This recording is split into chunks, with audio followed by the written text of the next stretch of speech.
Buenos días para todos, bendiciones. Empezamos nuestro devocional. Hoy nos corresponde Tito, capítulo 1. Señor, gracias te damos en esta hora por permitirnos una vez más poder considerar tu palabra, Señor. Por favor, háblanos. Por favor, Señor, permítenos conocer más de tu voluntad. Pero también, Señor, ayúdanos a que el conocimiento no solamente quede en nuestro intelecto, Señor, sino en nuestro corazón. Te lo suplicamos y te lo pedimos en el nombre de Jesús. Amén. Pablo ahora escribe una carta pastoral más, y esta va dirigida a Tito, un verdadero hijo en la común fe. Dice Pablo en el verso 4. Así que Tito también, así como Timoteo, fue su hijo espiritual. Cabe mencionar brevemente que Tito ayudó a Pablo en varias tareas importantes antes de asumir la responsabilidad de la iglesia en Creta. Por ejemplo, le ayudó a reunir donaciones para los pobres en Jerusalén. Lo vemos en 2 Corintios capítulo 8. Y también acompañó a Pablo al concilio de Jerusalén. Lo vemos en Gálatas capítulo 2. Pablo confió en Tito para que llevara su primer epístola a los hermanos que vivían en Corinto. Lo vemos en la segunda carta a los Corintios capítulo 7. Esto solo por mencionar algunas actividades, ya que hizo otras más. Y de esta manera Tito fue madurando en lo espiritual para ser un hombre usado por Dios. Ahora bien, Pablo se encuentra con una necesidad puntual en la iglesia de Creta, y esto lo dice en el versículo 5. Por esta causa te dejé en Creta, para que corrigieses lo deficiente y establecieses ancianos en cada ciudad, así como yo te mandé. En la traducción del lenguaje actual dice, te dejé en la isla de Creta para que resolvieras los problemas pendientes y para que nombraras líderes en las iglesias de cada pueblo, tal y como te dije. ¿Qué observamos aquí? Observamos 3 puntos. El primero, ante la necesidad, Pablo toma la iniciativa. El segundo, hombres obedientes al llamado de Dios. El tercero, siempre hay un problema por resolver. Empecemos con el punto número 1. Ante la necesidad, Pablo toma la iniciativa. Pablo es quien toma la iniciativa ante la necesidad de la iglesia y dejó a Tito en la iglesia de Creta, como ya lo hemos dicho. Y esto mismo también recordemos que lo hizo con Timoteo.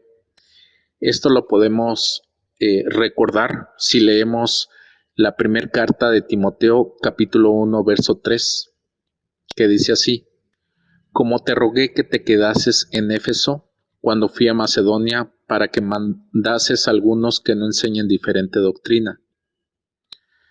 Así que el propósito de Pablo, guiado desde luego por el Señor, no solo era el evangelizar, sino el de plantar iglesias y establecer pastores de gente madura que le rodeaba para la edificación del cuerpo de Cristo. Punto número 2. Hombres obedientes al llamado de Dios. Hombres obedientes al llamado de Dios a través de su pastor, líder o padre espiritual.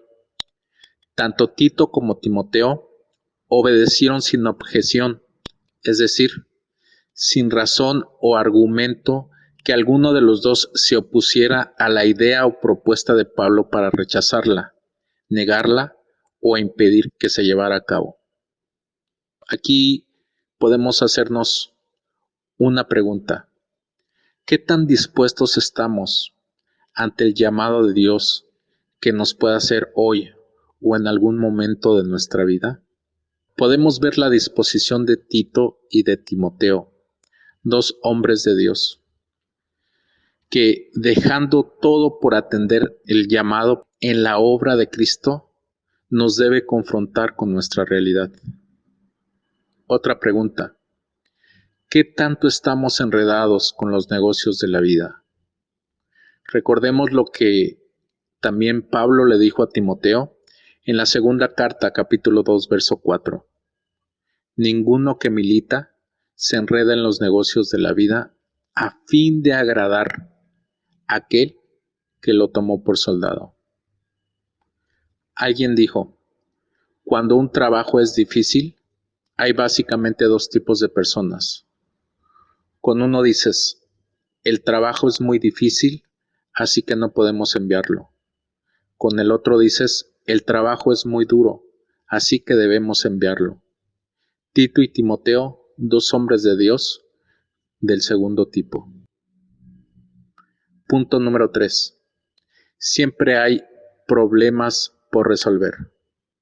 Hemos leído en el verso 5: por esta causa te dejé en Creta, para que corrigieses lo deficiente. Y también leímos que en la traducción del lenguaje actual dice: te dejé en la isla de Creta para que resolvieras los problemas pendientes. ¿Qué tipos de problemas había en esta iglesia? Había muchos y muy serios. Había con el liderazgo, y lo vamos a ver del verso 10 al verso 11, y con los hermanos del versículo 12 al final. En el verso 10, en su contexto, viene hablando del liderazgo o de los requisitos de los obispos. Así que había problemas con el liderazgo. Por eso, otra tarea de Tito fue la de establecer ancianos en cada ciudad. Vamos a ver, como inciso número 1, problemas en el liderazgo. Verso 10.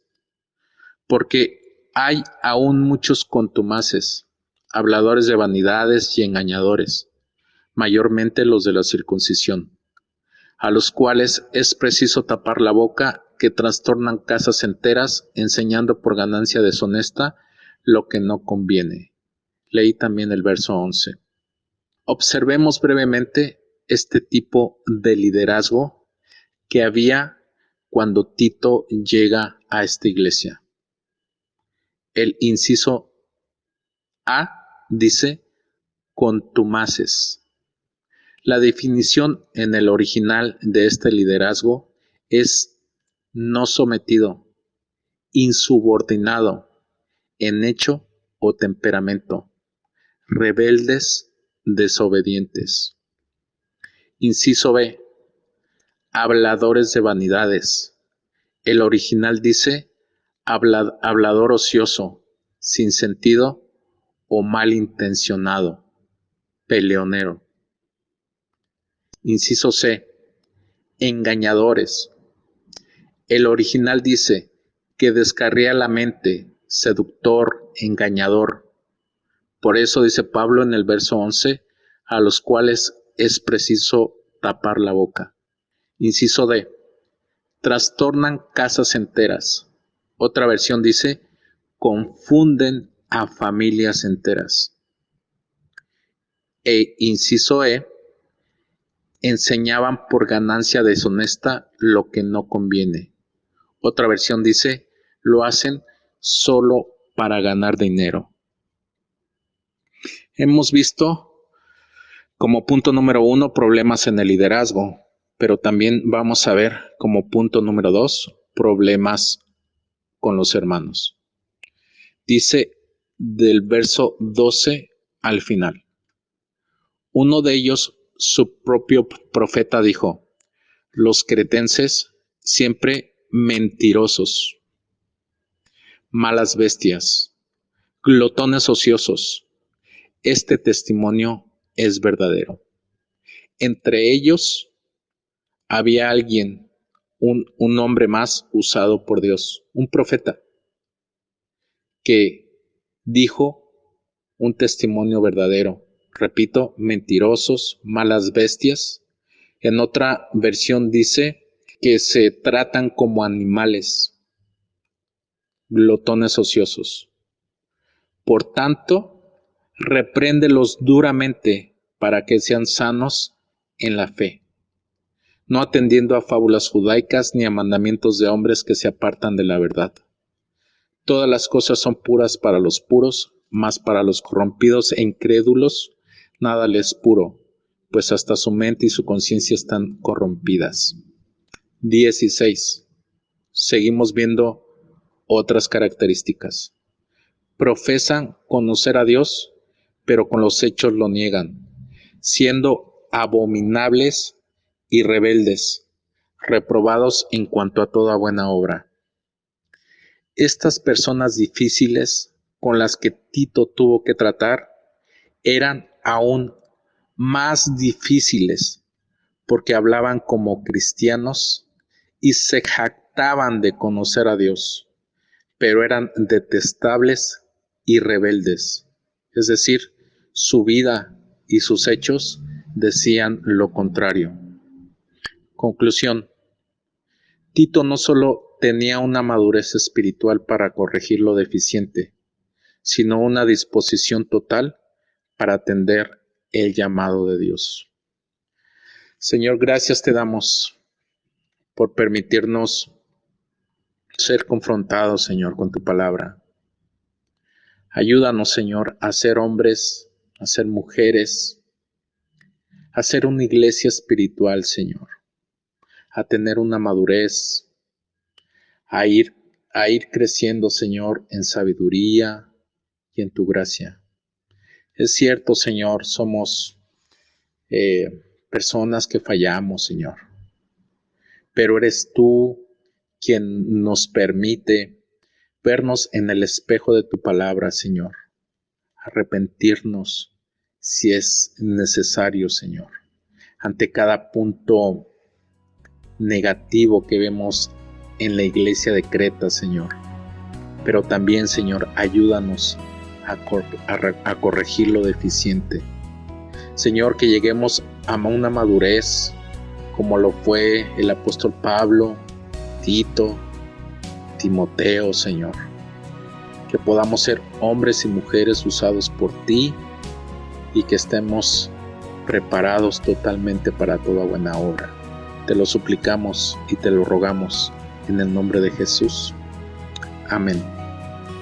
Un saludo, un abrazo y bendiciones para todos.